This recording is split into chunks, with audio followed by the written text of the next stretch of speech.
Video کے اندر جناز نماز کا بیان کریں گے۔ کوئی شخص ایسا ہے جس کو جنازے میں حاضر تو ہوا لیکن اس کو کچھ پڑھنا نہیں آتا، تو کیا وہ بھی جنازہ پڑھ سکتا ہے؟ اس مسئلے میں ہم ڈسکس کریں گے اس ویڈیو کے اندر۔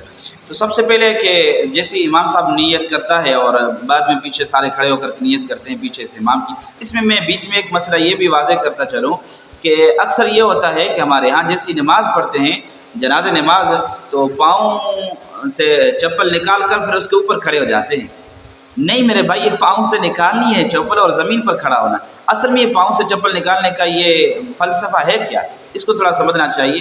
یہ پاؤں سے چپل اس لیے نکالی جاتی ہے کہ شاید پاؤں کے اندر کوئی یعنی چپل کے اندر کوئی گندگی ہو، کوئی پلیتی ہو، جس کی وجہ سے وہ پاؤں سے نکال کر زمین پا کے اور زمین پر کھڑا ہونا ہوتا ہے۔ اصل بات یہ ہوتی ہے۔ تو اگر آپ کو پتہ ہے اور یقین ہے کہ میری چپل پاک اور صاف ہے، پھر نماز پڑھ سکتے، اس میں کوئی مسئلہ نہیں، لیکن پھر بھی آداب کے خلاف ہے۔ چپل پاؤں سے نکال کر پھر آپ زمین پر پاؤں رکھ کر نماز پڑھیں۔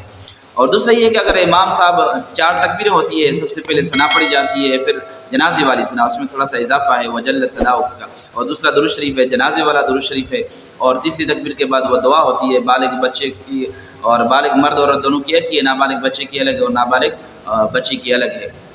چوتھی کے بعد سلام ہوتا ہے۔ اگر کوئی شخص ایسا ہے کہ اس کو جنازے والی ثنا یاد نہیں ہے تو اب وہ نماز والی ثنا پڑھ سکتا ہے، اس میں کوئی حرج نہیں۔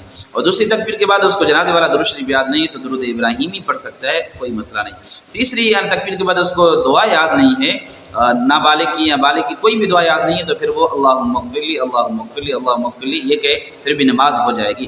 اگر کوئی شخص ایسا ہے جس کو کچھ بھی یاد نہیں ہے، ثنا بھی یاد نہیں ہے اور درود شریف بھی یاد نہیں ہے اور اللہ مغفر لی بھی کہنا نہیں آتا، تو پھر پیچھے امام کے کھڑے ہو کر اللہ اکبر یہ زبان سے کہے، پھر بھی نماز ادا ہو جائے گی، کیونکہ اللہ اکبر کہنا یہ اس کے فرائض میں آتا ہے، قیام کرنا اور اللہ اکبر کہنا یہ فرائض میں آتا ہے۔ اگر یہ بھی نہیں کہے گا، اللہ اکبر بھی زبان سے نہیں دہرائے گا، پھر نماز نہیں